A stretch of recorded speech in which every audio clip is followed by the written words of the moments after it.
Last week, someone asked me a simple question. 4 words, took 2 seconds, and for the next 3 hours I couldn't stop defending myself in my own head. To nobody, just me, alone, replaying that conversation, trying to explain why I wasn't crazy for feeling what I felt, and then it hit me. That's exactly what they wanted. Here's something most people will never tell you. There are questions designed to do this. Questions that sound innocent, but work like psychological Trojans. They slip past your defenses, get inside your mind, and suddenly you're at war with yourself, while the person who asked walks away completely unaffected. I spent years studying manipulation, reading Carl Jung, analyzing patterns in toxic relationships, and I found something that genuinely shocked me. 5 specific questions, used over and over, by narcissists, gaslighters, corporate manipulators, even people who don't realize they're doing it. And once you see how they work, you'll spot them everywhere. The scary part? You've probably heard at least 3 of them this week, but here's where this gets interesting. These questions only work because they exploit specific vulnerabilities in how your mind processes conflict. They target the gap between your conscious awareness and your unconscious defenses. And Jung discovered something critical about this gap, something that changes everything once you understand it. By the end of this video, you're going to know exactly which questions to watch for, why they work on a psychological level, and most importantly, the exact words to say that flip the script entirely. Not aggressive comebacks, not shutting people down, but responses so precise, so psychologically calibrated that manipulators will either reveal themselves immediately or back off completely. And I'm going to show you something else, something I've never seen anyone else talk about. There's a pattern to how these 5 questions escalate, a specific sequence manipulators use, often without realizing it. And once you recognize that sequence, you'll see manipulation coming before it even starts. Sound useful? Then let me show you the first weapon. Think about the last time you pointed something out, something that felt wrong. You spoke up, and immediately the response came back. Why are you so sensitive? Notice what just happened. You raised a concern, but now you're not talking about the concern anymore. You're defending your right to have feelings about it. The conversation shifted, and you didn't even see it happen. This is psychological invalidation. The manipulator doesn't attack your argument. They attack your emotional state, your sensitivity, your perception itself. Here's what makes this effective. Your sensitivity isn't a weakness, that gut feeling you have. That's your unconscious mind detecting incongruence. Something doesn't match up. The words say one thing, the energy says another. Research shows sensitive people spot micro-expressions. They feel tension. They notice when stories don't align. They catch lies others miss. So if you're sensitive, you're not weak. You're observant. And that's dangerous to someone hiding something. The financial analyst notices irregularities. She's called paranoid, until the fraud is uncovered. The wife senses behavioral changes. She's called insecure, until she discovers the affair. The employee questions unethical practices. They're labeled difficult, until the scandal breaks. See the pattern? The person who detects truth gets attacked for their detection mechanism. When someone attacks your sensitivity, they're really saying, stop using your psychological radar. It's detecting things I don't want exposed. This is shadow projection. The manipulator can't face something in themselves. So when your sensitivity picks up on what they're hiding, they shut you down. They project their discomfort onto you. Now you're the problem. And while you're defending yourself, they slip away clean. But here's what changes everything. The next time someone asks why you're being so sensitive, don't defend yourself.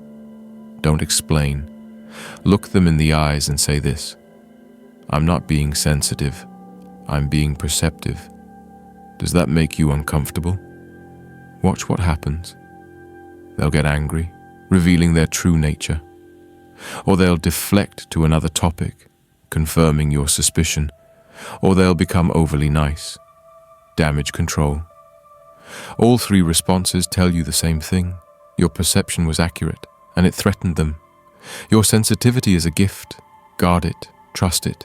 Never let anyone convince you it's a flaw. Let's talk about trust. Manipulators demand it constantly. You notice they're being secretive, dodging questions. Something feels off, and instead of addressing your concern, they flip the script. What, you don't trust me? Notice the shift. You had a question, a legitimate one, but now you're defending yourself for daring to ask it. You're the bad guy, the suspicious one, the one with trust issues. Jung made a critical distinction. Genuine trust operates in the unconscious mind. It's something you feel without thinking. Someone is trustworthy, and you just know. Their words match their actions. Their energy feels congruent. But demanded trust? That operates in the ego. That's about control. People who are trustworthy never ask you to trust them. They don't need to. They demonstrate trustworthiness through consistency, through transparency, through reliability. Their behavior speaks for itself, but manipulators hack this system. They trigger what's called the loyalty conflict complex. Your conscious mind wants to be a good person. Good people trust others, right? So when someone asks if you trust them, you feel pressure to say yes. But your unconscious mind is screaming. Warning bells are going off, and now you're trapped in an internal war. Conscious versus unconscious. And that war, that's what the manipulator needs. The business partner won't show financial records. You ask. You trust me, right? Now you're in a bind. Say no, you're the problem. Say yes, you're ignoring legitimate concerns. Either way, the records stay hidden. Or the romantic partner suddenly protective of their phone. You mention it. Don't you trust me? Now you're apologizing. And the phone stays hidden. This is trust as a weapon. It's not about building trust through behavior. It's about shutting down your analytical mind, activating your guilt, making you feel bad for having standards. Here's your defense. When someone asks if you trust them, pause. Take a breath. Look at them calmly and say this. Trust is earned through consistency, not through questions. Are you asking me to ignore my intuition?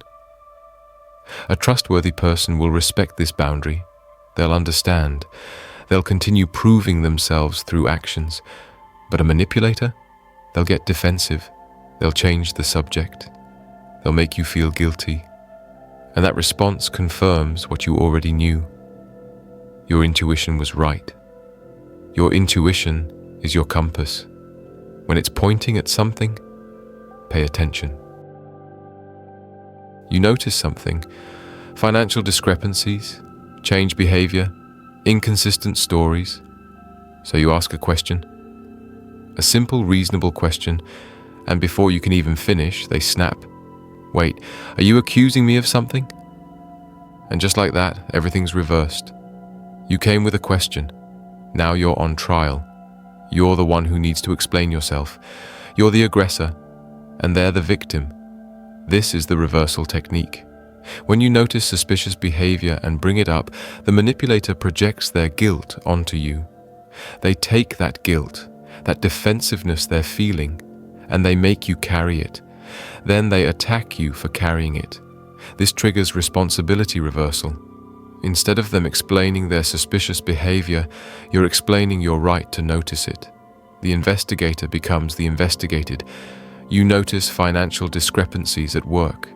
You go to your boss with questions, immediately before you can even present what you found. Are you accusing me of something? Now what happens? You backpedal. Oh no, I'm not accusing anyone. You apologize. You explain you're just trying to understand. You spend all your energy defending your right, to ask questions, and the actual questions never get answered. The discrepancies never get explained. This is the guilt transfer complex, and it's effective because most people are conditioned to avoid conflict. So when someone makes us feel like we're accusing them, we retreat, we apologize, we abandon our concerns to preserve the relationship. But here's what changes everything.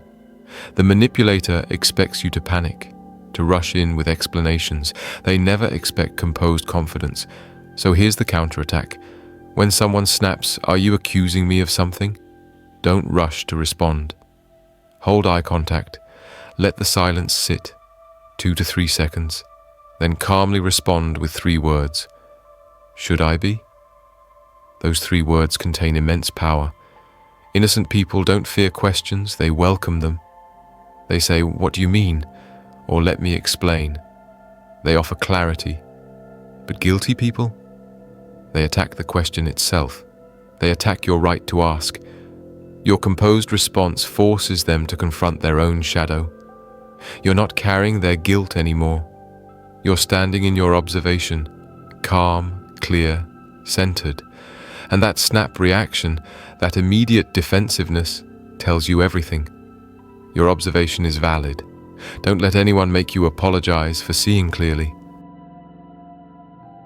Your intuition is screaming. Something's off. The story doesn't add up. You're starting to ask questions. And then they look at you, hurt in their eyes, voice full of pain.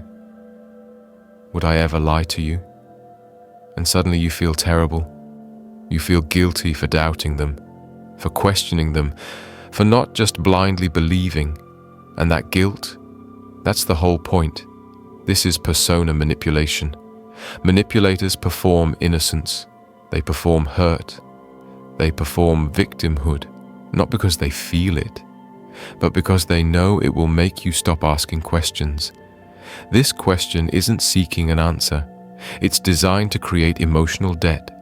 They're making you feel like you owe them something, an apology, reassurance, blind trust. Anything that makes you stop examining their behavior and start managing their feelings instead.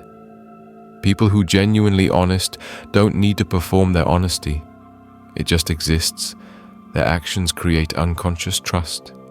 You feel safe with them, not because they told you to, but because everything about them, their consistency and their transparency naturally generates that feeling. But manipulators can't generate that feeling through actions, so they manufacture it through theater, the wounded expression, the tearful question, the implied accusation that you're heartless for doubting them, all designed to bypass your logical mind and activate your guilt. The spouse is suddenly protective of their phone. You mention it. Would I ever lie to you after everything we've been through? Now you're comforting them, apologizing, and the phone stays locked. The behavior stays unexplained. Or the business partner who won't show financial records.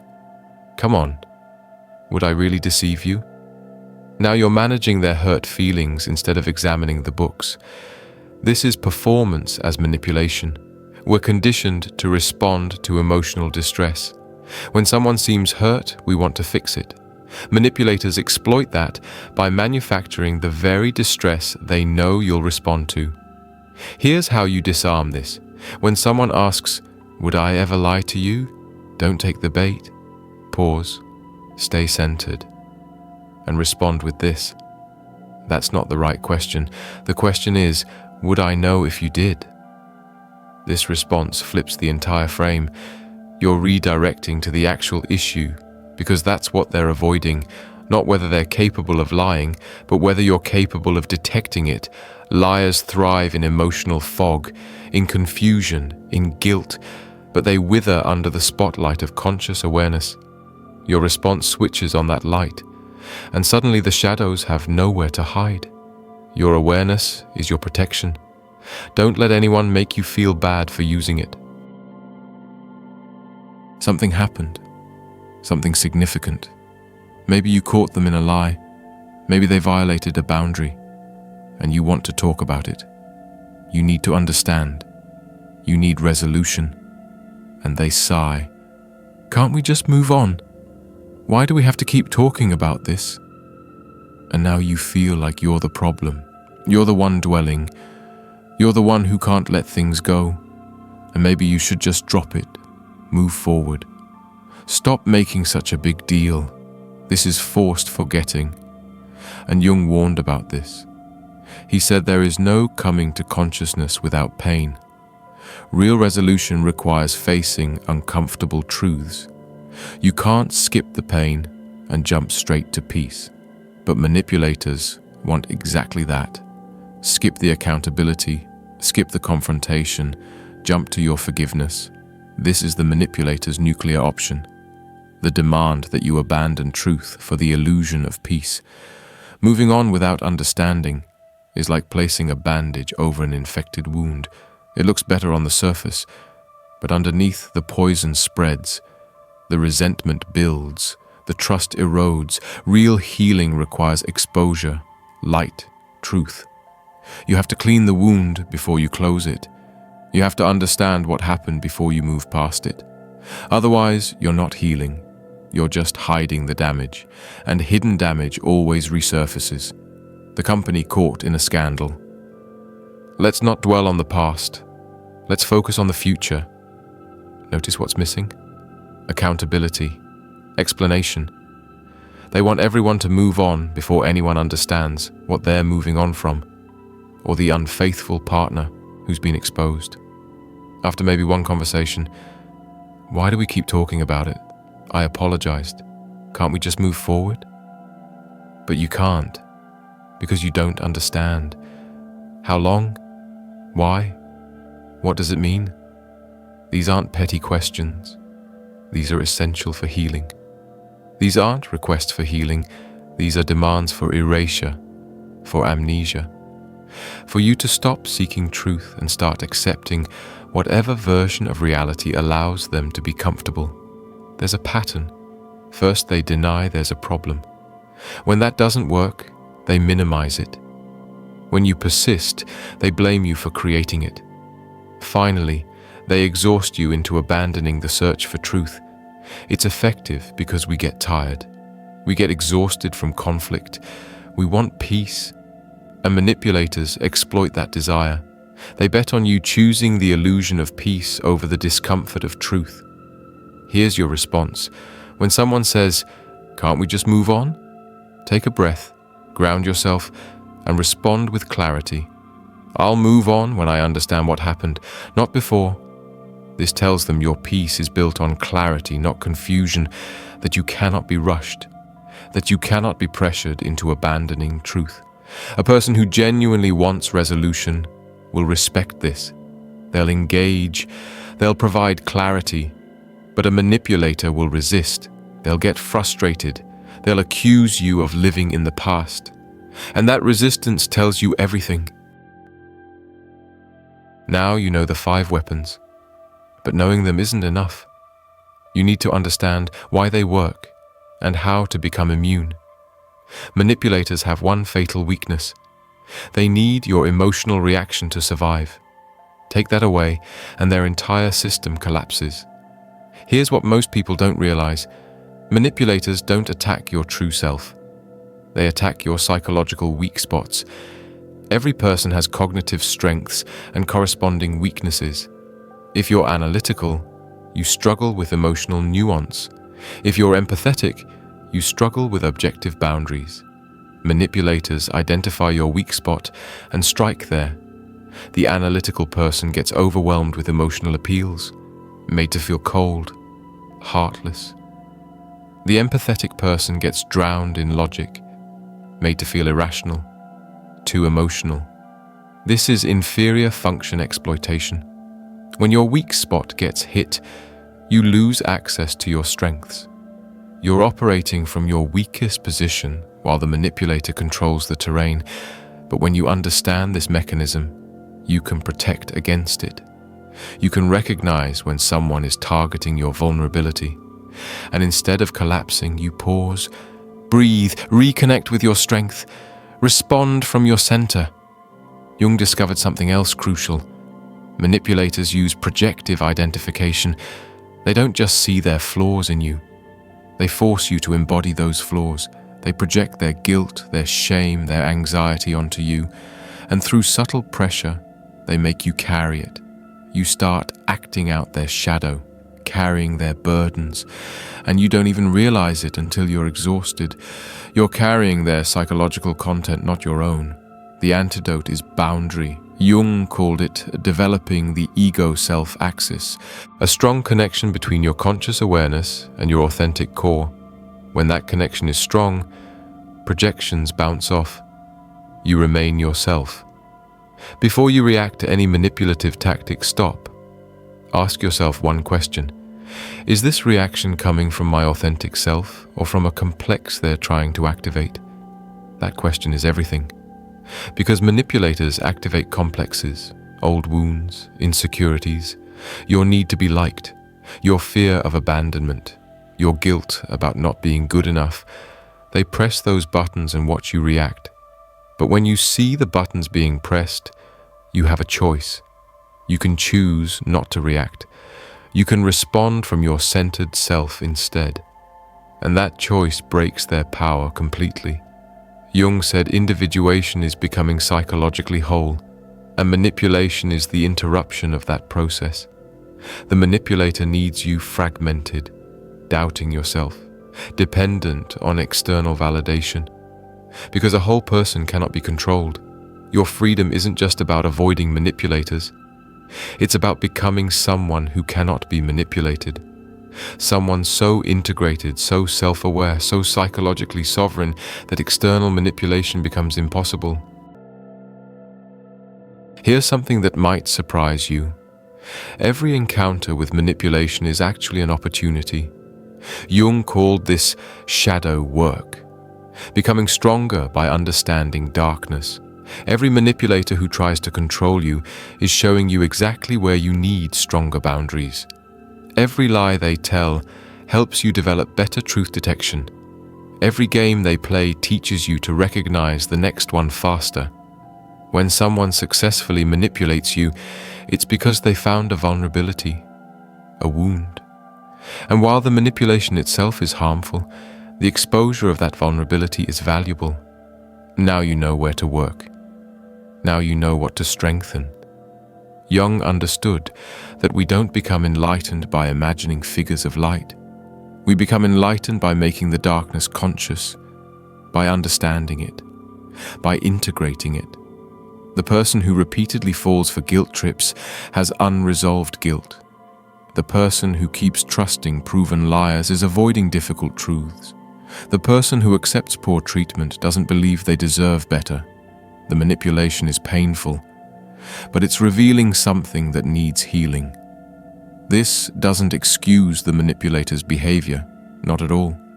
But for you, there's power in reframing the experience, not as random cruelty, but as information, a mirror showing you exactly where your psychological work needs to happen. And once you do that work, once you strengthen those boundaries, once you heal those wounds, you become dangerous to manipulators. Not because you fight them, but because you see them. And being seen is what they fear most. Manipulators operate in psychological darkness, in confusion, in the fog of your self-doubt. But when you shine the light of consciousness on their tactics, when you name what's happening, when you stand firm in your clarity, they lose all power. You develop what Jung called conscious discrimination, the ability to instantly tell truth from deception, authentic connection from manipulation, genuine care from control. And once you have that ability, you're free, not just from one manipulator, but from manipulation itself. Jung said the most terrifying thing is to accept oneself completely. But here's what's even more terrifying to a manipulator: someone who has accepted themselves completely. Because when you're not at war with yourself, no one else can recruit you to fight against yourself. When you're not ashamed of your sensitivity, they can't weaponize it. When you're not desperate for approval, they can't withhold it for control. When you're not afraid of conflict, they can't threaten you with abandonment. This is individuation, becoming so psychologically integrated that external manipulation becomes impossible. You're no longer a collection of reactive complexes. You're a conscious individual who responds from choice, not compulsion. And choice is the enemy of manipulation. Here's your practice. For the next week, every time someone tries to manipulate you, ask yourself, what complex in me is this person trying to activate? Then, instead of reacting from that complex, pause, breathe, connect with your centered self, and respond from there, from clarity, from wholeness, from conscious choice. Watch what happens. Watch how quickly people either change their behavior around you or simply disappear from your life.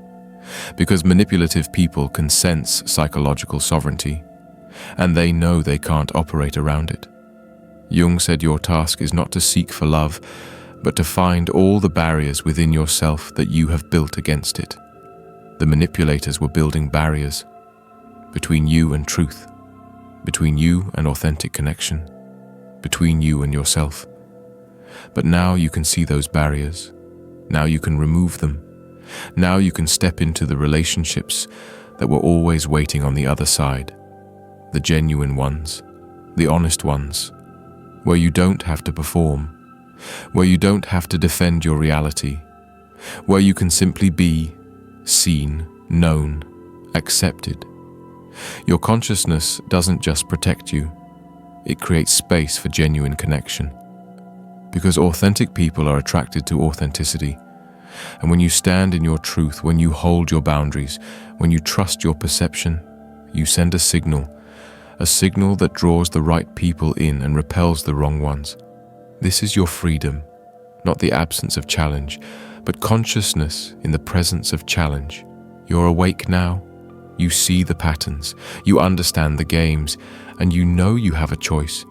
You always have a choice. Choose consciousness, choose clarity, choose psychological sovereignty. Walk forward awake, aware, and unshakably yourself. The shadow's greatest fear is your light. Turn it on. Keep it on. Never let anyone convince you to dim it again.